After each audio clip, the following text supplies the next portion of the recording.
దేవుని నామానికి స్తోత్రాలు. ప్రియులరా, దేవుని యొక్క వాక్యంలో నుండి కొన్ని మాటలు మనం ధ్యానం చేసుకుందాము. చూడండి, తిమోతికు రాసిన మొదటి పత్రిక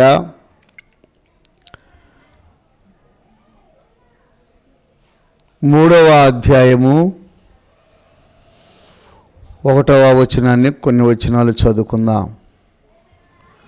ఎవడైనను అధ్యక్ష పదవిని ఆశించిన ఎడల అట్టివాడు దొడ్డ పనిని అపేక్షించుచున్నాడను మాట నమ్మదగినది. చూడండి, సంఘములో మరి పెద్దగా ఉండాలంటే, లేదా సేవకుడిగా ఉండాలంటే, లేదా మరి మంచి పనిని ఆశించే వ్యక్తిగా ఉండాలి అంటే ఎవరు ఉండాలి? ఎవరు పడితే వాళ్ళు కాదు. కొన్ని క్వాలిటీసు, కొన్ని అర్హతలు అపోస్తలుడైన పౌలు తిమోతికి రాసిన మొదటి పత్రిక 3వ అధ్యాయంలో కొన్ని మనకు తెలియజేస్తూ ఉన్నాడు. పోలీసు ఉద్యోగం రావాలంటే ఎవరికి పడితే వాళ్ళకి పోలీసు ఉద్యోగం ఎవరు? కొన్ని అర్హతలు, ఎత్తుండాలి, పరిగెత్తేవాడై ఉండాలి, మంచి మరి వ్రాత పరీక్ష కలిగిన వాడై ఉండాలి, తర్వాత మరి హెల్త్ పరంగా మంచి ఆరోగ్యం గలవాడై ఉండాలి. ఇట్లాగా భౌతికమైనటువంటి ఉద్యోగానికే ఎన్నో అర్హతలు, భౌతిక సంబంధమైన ఉద్యోగాలకి ఎన్నో డాక్యుమెంట్స్. ఒక పాస్పోర్ట్ కావాలంటే కొన్ని అర్హతలు. అట్లాగే ప్రియులరా, మరి పై చదువులకు వెళ్ళాలంటే, ఇతర దేశాల్లోకి మరి వెళ్ళి చదువుకోవాలంటే కొన్ని డాక్యుమెంట్స్ సబ్మిట్ చేయాలి ప్రభుత్వానికి, అధికారులకు. అట్లాగే పరసంబంధమైన దేవుని సేవ చేయాలి అంటే అతనికి పిలుపు ఉండాలి, రక్షణ పొందిన వాడై ఉండాలి, వాగ్దానం ఉండాలి, అలాగనే మరి ట్రైనింగ్ కావాలి. ఇలాగా కొన్ని క్వాలిటీస్ ఉండాలని మనకి దేవుడు ఇక్కడ తెలియజేస్తూ ఉన్నాడు. మంచి గుణలక్షణాలు కలిగి ఉండాలి. అట్లాగే ప్రియులరా, ఎలా పడితే అలాగా నేను కూడా సేవకుడినండి, నేను కూడా మరి బైబిల్ చెబుతానండి అనే పందాలో పిలుపు లేకుండా, వాగ్దానం లేకుండా, ట్రైనింగ్ లేకుండా మనము సాహసించకూడదు. యాకోబు రాసిన పత్రికలో, దేవుని యొక్క వాక్యంలో అనేకులు బోధకులు కాకుండుడి అని కూడా ఉంది. కనుక ప్రియులరా, అనేకులు బోధకులు కాకుండుడి అని ఎందుకన్నాడు?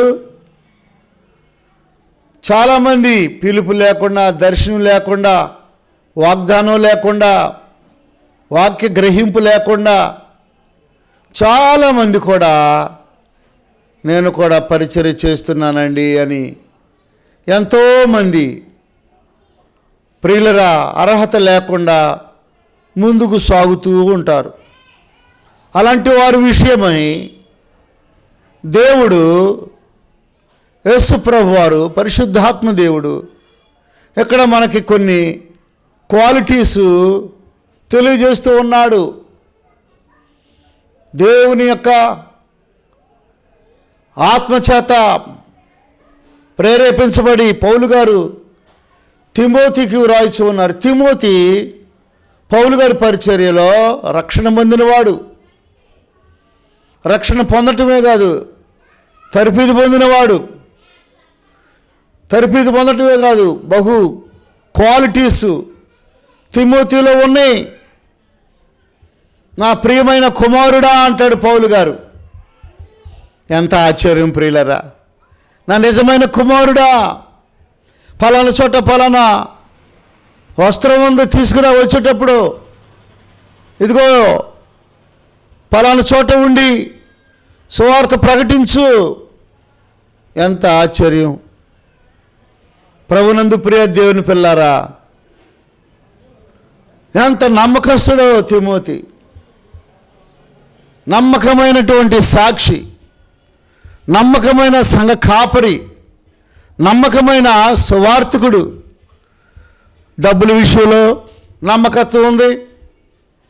ఏ పని అప్పచెప్పినా ఆ పని నేను చేయను అనే విధానం అతనిలో ఏమాత్రము కూడా లేదు. కనుక సంఘాలు స్థాపించే విషయంలో ఏమిటి, సేవకులను హెచ్చరించే విషయంలో ఏమిటి,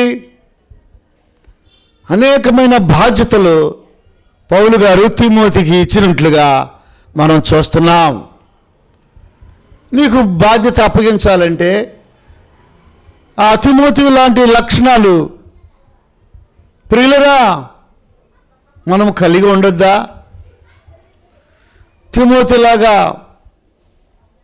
ప్రియులరా నువ్వు తగ్గింపు జీవితం కలిగి నమ్మకస్తురాలుగా నీ ఉంటే దేవుడు ఎంతగానో బాధ్యతలు అప్పగిస్తాడు. చూడండి, ఎవడైనాను అధ్యక్ష పదవి ఆశించిన ఎడల అట్టివాడు దొడ్డ పనిని అపేక్షించుచున్నాడను మాట నమ్మదగినది. ఆశ ఉండాలి ప్రియులరా. ఆశ కలిగిన ప్రాణాన్ని మేలుతో తృప్తిపరిచే దేవుడు. ఆశ కలిగిన ప్రాణాన్ని మేలుతో తృప్తిపరిచే దేవుడు. ఆశ ఉండాలి. దేవుని సేవ చేయాలనే ఆశ, పాటలు పాడాలనే ఆశ, పరిచర్య చేయాలనే ఆశ, ఏమండి మరి సువార్త ప్రకటించాలనే ఆశ కలిగి ఉండాలండి. ఆశ లేకుండా నువ్వేమీ చేయలేవు. ఆశ అనే పెట్టుబడి నువ్వు దేవుని యొక్క కంపెనీలో పెట్టుబడి పెట్టాలి. ఆశ అనే పెట్టుబడి ప్రార్థించాలనే ఆశ, పరిచర్య చేయాలనే ఆశ, సువార్త ప్రకటించాలనే ఆశ, వాక్యం చెప్పాలనే ఆశ. నేను బైబిల్ కాలేజీకి వెళ్ళినప్పుడు ప్రభునందు ప్రియ దేవుని పిల్లరా, ఎవరు వాక్యం చెబుతారనేవాళ్ళు సేవకులు ప్రియులరా. అప్పుడు ఫస్ట్ ఇయర్ స్టూడెంట్స్ ఉండేవాళ్ళు, సెకండ్ ఇయర్ స్టూడెంట్స్ ఉండేవాళ్ళు, మరి థర్డ్ ఇయర్ స్టూడెంట్స్ ఉండేవాళ్ళు. ప్రభునందు ప్రియ దేవుని పిల్లరా, కాకినాడలో నేను పెంటికొస్టల్ బైబిల్ కాలేజీలో సేవకుడిగా అక్కడ తర్ఫీదు పొందే 3 సంవత్సరాలు. ప్రభునందు ప్రియ దేవుని పిల్లరా, ఫస్ట్ ఇయర్ స్టూడెంట్స్ ఉండేవాళ్ళు, సెకండ్ ఇయర్ స్టూడెంట్స్ ఉండేవాళ్ళు, థర్డ్ ఇయర్ స్టూడెంట్స్ ఉండేవారు. అప్పుడు వాళ్ళెవరు ముందుకు వచ్చేవాళ్ళు కాదు. నేనే వాక్యం చెబుతానయ్యా అని చేయెత్తేవాడిని. ఆశ. తర్వాత చాలా పెద్ద సేవకులు అయ్యారండి. సెకండ్ ఇయర్ వాళ్ళు, థర్డ్ ఇయర్ వాళ్ళు, ఫస్ట్ ఇయర్ వాళ్ళు పెద్ద సేవ చేస్తున్నారు నా స్నేహితులు. అట్లాగే నీ జీవితంలో ఆశ ఉండాలి. ఆశ కలిగిన ప్రాణాన్ని దేవుడు మేలులతో తృప్తిపరుస్తాడు. ఆశ. ఏ ఆశ ఉంటుందో సహోదరుడా? నేత్రాశ ఉండకూడదు, శరీరాశలో ఉండకూడదు, జీవడము ఉండకూడదు. గమనించండి, మానవులమైన మన దైనందిక జీవితంలో శరీరాశలు, నేత్రాశలు, జీవడంబాలు మాత్రం కూడా ఉండకూడదని దేవుడు మాట్లాడుచూ ఉన్నాడు. ఈ లోకంలో ఉన్నదంతయు శరీర ఆశ, నేత్ర ఆశ, జీవపు డమ్మము. చాలామంది భక్తులు అనబడిన వారు ఆస్తుల దగ్గర, డబ్బుల దగ్గర, పేరు ప్రఖ్యాతుల దగ్గర ఎంతోమంది బోర్ల పడినట్లుగా లేఖనాలు మనకి తెలియజేస్తూ ఉన్నాయి. ఎంతోమంది ధనం విషయంలో, ఆహారం విషయంలో, ఐశ్వర్య విషయాల్లో ఎంతోమంది ప్రియులరా మరి బలహీనులైనట్లుగా, పడిపోయినట్లుగా, జారిపోయినట్లుగా మనం చూస్తున్నాం. నాగట్టు మీద చేయవేసి వెనక్కి తిరిగి చూసేవాడు నాకు పాత్రుడు కాదు. దేవుని సేవకుని వస్తున్నావు, పిలుపు ఉందని వస్తున్నావు, దర్శనం ఉందని చూస్తున్నావు, సేవ చేయాలని వస్తున్నావు, ఆత్మను రక్షించాలని వస్తున్నావు. కానీ నీ జీవితంలో ఎన్నో లోకాశలు నిన్ను పట్టి పీడిస్తూ ఉన్నాయి ప్రియులరా. అట్టి ఆ ఆశలుతో నీవు ఉన్నట్లయితే నీవు ఏమాత్రం కూడా దేవుడు ఆశించే ఆ యొక్క గొప్ప పనిని నీవు ఆ పనికి చేరలేవు, అందుకోలేవు, ఆ గోలు నీవు పొందుకోలేవు. ప్రభునందు ప్రియ దేవుని పిల్లరా, పౌలు గారు రక్షణ పొందిన తర్వాత, దేవుడు పౌలు గారిని పిలిచిన తర్వాత ఎలాంటి మాటలు చెప్పాడండి? ఏవేవి లాభకరమైనవో వాటిని పెంటతో సమానముగా ఎంచుకున్నాను అని అంటాడు. చూసారా? ఏవేవి లాభకరమైనవో. మోషే భక్తుడు కూడా ఏమండి, ఐగుప్తు ధనము అనుభవించుట కంటే దేవుని ప్రజలైన ఇశ్రాయేలీయులతో శ్రమ అనుభవించటమే మేలని ఎంచి, ఏమండి, ఎలాంటి కోరికలు వారికి, ఎలాంటి సమర్పణ జీవితాలు, ఎలాంటి మరి మంచి ఆశయాలు. ప్రభునందు ప్రియ దేవుని పిల్లరా, దేవుని సన్నిధిలో వారు ఎక్కువగా మొరపెట్టేవారు, దేవుని సన్నిధిలో వారు ఎక్కువగా ప్రార్థించేవారు, దేవుని సన్నిధిలో మరి దేవుని కొరకు వారి జీవితాలని త్యాగం చేసి ఎంత గొప్ప సేవ చేస్తున్నారు ప్రియులరా. ఏ ఆశలు ఉంటున్నాయి? ఓ సహోదరుడా, ఓ సహోదరి, దేవుని సంబంధమైన ఆశలు ఉంటున్నాయా? లోకాశలు ఉంటున్నాయి. ఎంతోమంది లోకాశల్లో చిక్కుకొని వారు మరి అన్నడు మరి పైకి రాకుండా అలాగే బలహీనమైనట్లుగా మనం చూస్తున్నాం. ఎవడైనాను అధ్యక్ష పదవిని ఆశించిన యెడల అట్టివాడు దొడ్డ పనిని అపేక్షించుచున్నాడన్న మాట నమ్మదగినది. ఎవడైనాను సావుకుడు అవ్వాలనుకుంటే, ఎవరైనాను సంఘ పెద్ద అవ్వాలనుకుంటే, ఎవరైనాను పరిచారకురాలు అవ్వాలనుకుంటే కొన్ని క్వాలిటీస్, కొన్ని అర్హతలు పరిశుద్ధాత్మ దేవుడు ఇక్కడ మనకి తెలియచేస్తూ ఉన్నాడు. అధ్యక్షులకు వాడు నిందారహితుడును, ఏకపత్ని పురుషుడును, మితానుభావుడును, స్వస్థ బుద్ధి గలవాడును, మర్యాదస్తుడును, అతిథి ప్రియుడును, బోధింపదగిన వాడునై ఉండి మద్యపానము కొట్టువాడు గాక సాత్వికుడును, జగడమాడని వాడును, ధనాపేక్ష లేని వాడునై సంపూర్ణ మాన్యత కలిగి తన పిల్లలను స్వాధీనపరుచుకొనుచు తన ఇంటి వారిని బాగుగా ఏలువాడై ఉండవలెను.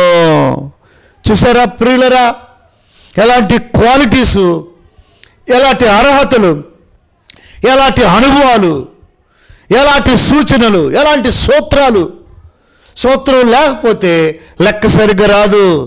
సూత్రం ఉండాలి, నీవు ఉండాలి, దైవ నీవు ఉండాలి, దైవ ఆ ప్రేరేపణ, దైవ విధానము, ఏమండి వాక్యానుసారమైన నడక, వాక్యానుసారమైన జీవితాలు ఎవరికైతే ఉంటాయో వారు గొప్పగా రాణించగలుగుతారు, వారు ప్రయోజకులు అవుతారు.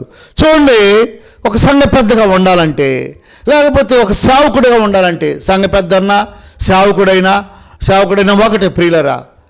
గమనించాలి, ఇక్కడ సంఘ పెద్ద అధ్యక్షుడు అలా ఎలా ఉండాలి? నిందారహితుడును.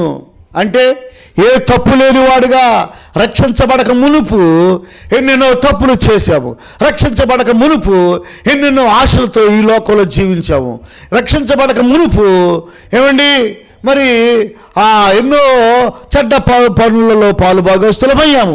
అయితే రక్షించబడిన తర్వాత, యేసుక్రీస్తు ప్రభుని సొంత రక్షకుడిగా అంగీకరించిన తర్వాత, మారు మనసు పొందిన తర్వాత, మరి సాక్ష్యాన్ని కాపాడుకుంటూ, యథార్థతను కాపాడుకుంటూ, విశ్వాస జీవితాన్ని కాపాడుకుంటూ ఎలా ఉండాలి?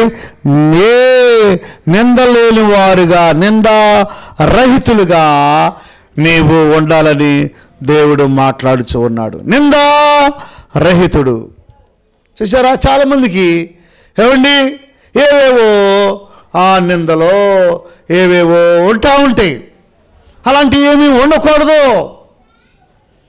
ప్రభునందు ప్రియ దేవుని పిల్లారా, బహు జాగ్రత్తగా, యథార్థంగా, ఎదుటివారిది ఆశించే వ్యక్తిగా ఎదుటివారికి సహాయం చేయాలే కానీ ఎదుటివారిని ఆశించే విధముగా మనం ఏమాత్రం కూడా ఉండడానికి వీలు లేదు. నిందారహితుడును, ఏకపత్ని పురుషుడును. అంటే ప్రియులరా, ఏకపత్ని, ఒకే ఒక మరి భార్య. చాలామంది జీవితాలలో సాక్ష్యాన్ని పోగొట్టుకుంటూ ఉంటారు. సాక్ష్యాన్ని ఎంతోమంది పోగొట్టుకుంటూ ఉంటారు. ఏకపత్ని పురుషుడు,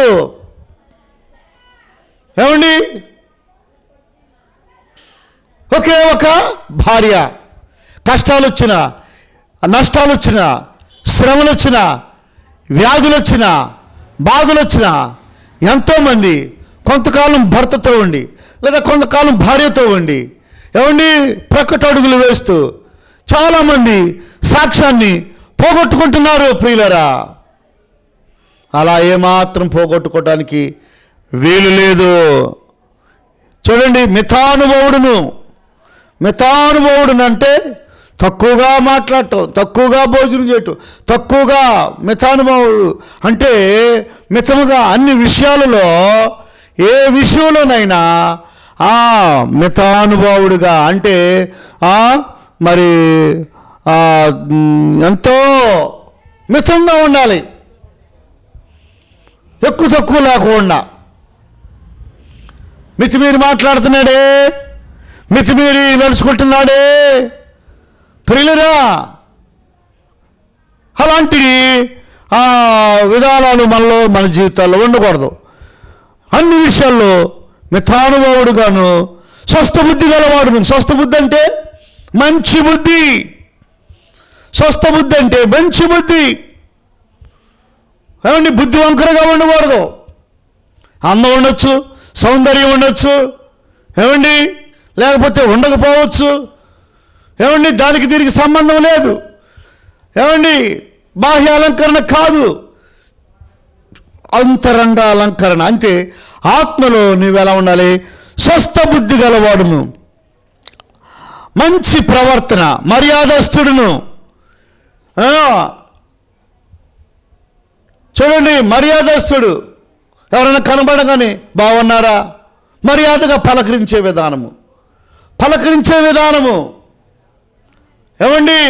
ప్రేమించే విధానము, మర్యాద ఇచ్చిపుచ్చుకునేవాడుగా, అతిథి మర్యాదలో. అబ్రహాము ఎండవేళ ఏం చేశాడు? భోజనము ఏర్పాటు చేశాడు, మంచినీళ్ళు ఏర్పాటు చేశాడు. అలాగా మర్యాదస్తులుగా ఉండాలి. అతిథి ప్రియుడును, బోధింపదగిన వాడునై ఉండి. చూడండి ప్రియులరా, అతిథి ప్రియుడు, ఆతిథ్యం ఇచ్చేవాడుగా అంటే గౌరవించేవాడుగా. గౌరవించేవాడుగా, ఒకరినొకరు గౌరవించుకోవటం, ఒకరినొకరు ఆదరించుకోవటం. అతిథి ప్రియుడు, బోధింపదగిన వాడునై ఉండి, బోధ చేసేవాడుగా, అనర్ఘాళంగా దేవుని యొక్క వాక్యాన్ని ఉన్నది ఉన్నట్లుగా బోధించేవాడుగా. మద్యపానము కొట్టువాడునుగాక అంటే త్రాగుబోతులుగా ఉండకూడదు. నామకార్థపు సంఘాల్లో చాలామంది ఇలాంటి మనము చూస్తున్నాం. త్రాగుబోతుడుగా ఉండకూడదు, కొట్టువాడును భార్యను కొట్టువాడుగా ఉండకూడదు, ఏమండి బలహీనపరిచే మాటలు మాట్లాడకూడదు, ఏమండి మరి ఇష్టానుసారంగా జీవించేవాడుగా ఉండకూడదు. సాత్వికుడును మనం చెప్పుకున్నాం కదా, మరి మోషే నా ఇల్లంతట్లో మిక్కిలి సాత్వికుడు, కరుణ కలిగిన హృదయం గలవాడు, ఏమంటే సాత్వికుడు, తగ్గింపు జీవితం గలవాడు, జగడను మాడనివాడు, ఎప్పుడు పోట్లాడేవాడుగా ఏమండి ఉండకూడదు, పోట్లాడే వ్యక్తులుగా ఉండకూడదు. ధనాపేక్ష లేనివాడునై, ధనాపేక్ష ఏమాత్రం ఉండకూడదు ప్రియులరా, ధనాపేక్ష ఉండకూడదు. చూడండి, భక్తులు పెంటతో సమానంగా ఎంచుకున్న పౌలు గారు ఏవేవి లాభకరమైనవో వెనుకున్నవన్నీ మర్చి ముందున్న వాటి కొరకు వేగిరపడుచున్నాను. చూడండి, సంపూర్ణ మాన్యత కలిగి తన పిల్లలను స్వాధీనపరుచుకొనుచు తన ఇంటి వారిని బాగుగా ఏలువాడునై ఉండవలెను. సంపూర్ణ మాన్యత కలిగి తన పిల్లలను స్వాధీనపరుచుకొనుచు తన ఇంటి వారిని బాగుగా ఏలువాడునై ఉండవలెను. కనుక ప్రియులరా, సహోదరుడా, సహోదరి, సంపూర్ణ మాన్యత, మంచి మనస్సాక్షి, మంచితనము నువ్వు కలిగి ఉండి అన్ని కోణాలలో ఇలాంటి సర్టిఫికెట్లు, ఇలాంటి గుణలక్షణాలు, ఇలాంటి మంచి ఆశలు, ఇలాంటి మంచివి నీ దగ్గర ఉన్నట్లయితే తప్పనిసరిగా దేవుడు ఆటోమేటిక్గా నీవు కొంతకాలానికి దీవించబడతావు, ఆశీర్వదించబడతావు, అభివృద్ధి చెందుతావు, గొప్ప సేవకుడివి అవుతావు. నీ ద్వారా అనేక ఆత్మలు రక్షించబడతాయి, అనేక మంది స్వస్థత పొందుతారు, అనేక మంది మేలు పొందుకుంటారు. సహోదరుడా, సహోదరి, ఈ మాటలు వినుచున్నటువంటి ఓ తమ్ముడా, ఓ చెల్లి, అమ్మా, నువ్వు దేవుని యొక్క రాజ్యం కట్టే వ్యక్తిగా ఉండాలని ఆశపడుతూ నేను ఈ మాటలు ముగిస్తున్నాను. దయచేసి తలలు వంచండి, కళ్ళు మూసుకోండి, ప్రార్థన చేసుకుందాం.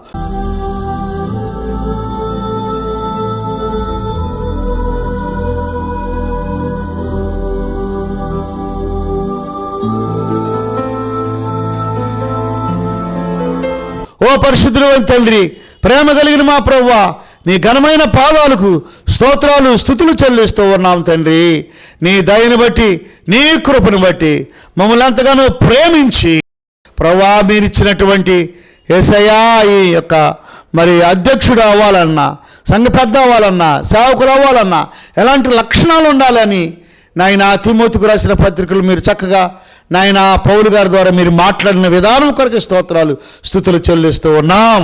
ప్రభువా, మీరే తోడుగా ఉండి మీ రాజ్యాన్ని మీరే కట్టుకోండి, మీ నామానికి మీరే మహిమ తెచ్చుకోండి, అద్భుతాలు జరిగించండి, మహత్కార్యాలు జరిగించండి, సూచక క్రియలు జరిగించండి. ప్రభువా, ఈ వర్తమానము నాయన వినుచున్న ప్రజలకు అయా గొప్ప మేలు పొందుకోవటానికి సహాయం చేయమని మహిమ, ఘనత, ప్రభావములు మీకే ఆరోపించుకుంటూ యేసు నామములో అడుగుచున్నాము తండ్రి, ఆమేన్. తండ్రి ప్రేమ, కుమారుని కృప, పరిశుద్ధాత్మ యొక్క అన్యోన్య సహవాసము, అందల ఆనందము కూడిన మనకు సకల పరిశుద్ధులకు సదాకాలం తోడైయునుగాక. Amen, amen, amen. God bless you. దేవుడు మిమ్మల్ని దీవించునుగాక. ఓ యవనస్తులారా, ఓ యవనరాండ్రులారా, మీరు దేవుని సేవకు సమర్పించుకొని దేవుని వాక్యానుసారంగా నడుచుకోండి. ప్రభు మీకు సహాయము చేస్తాడు. God bless you. జీవింతువా పాపమునందే మరణింతువా ప్రియుడా, ప్రభుని ప్రేమను గుర్తింపవా.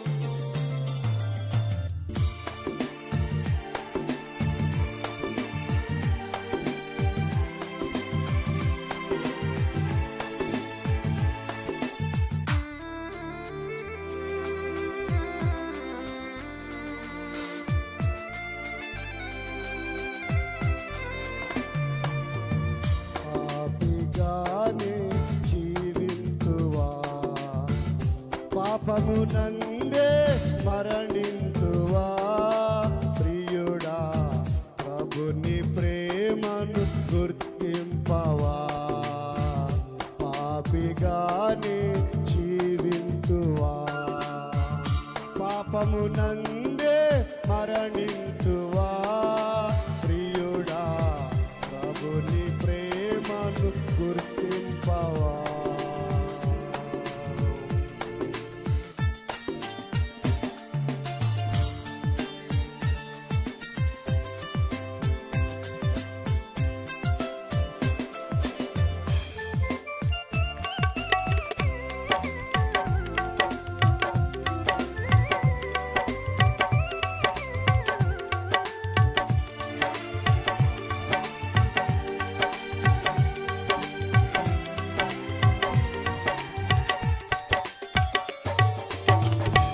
ఆశలు నిండిన లోకమునందు ఆశలు ఎన్నో ఉండునుగావి, నాశనమునకే నడుపునుగా.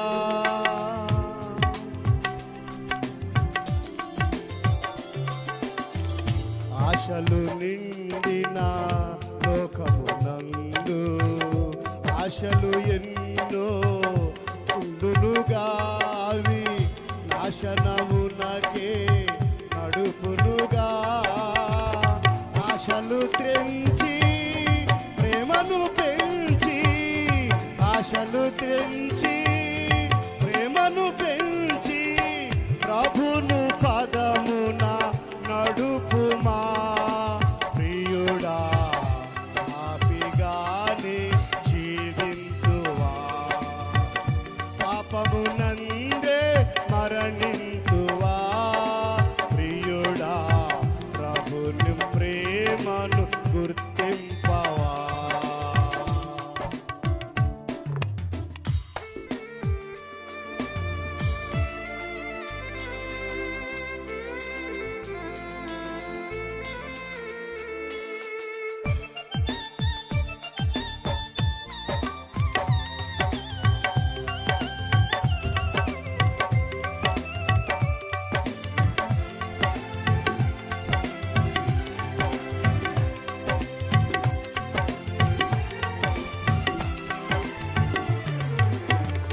విన్న బోధ ఇది నాకు కాదు అని నిర్లక్ష్యముగా వెడలెదవా, నీవు మారు మనసు పొందవా.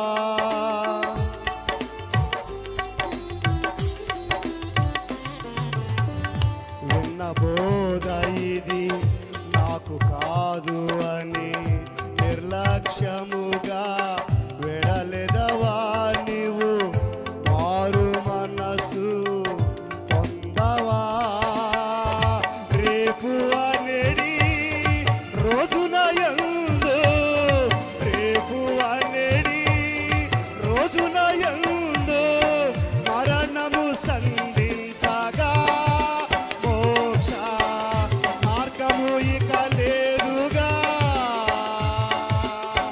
మరణము సంధించగా, మోక్ష మార్గము ఇక లేదుగా.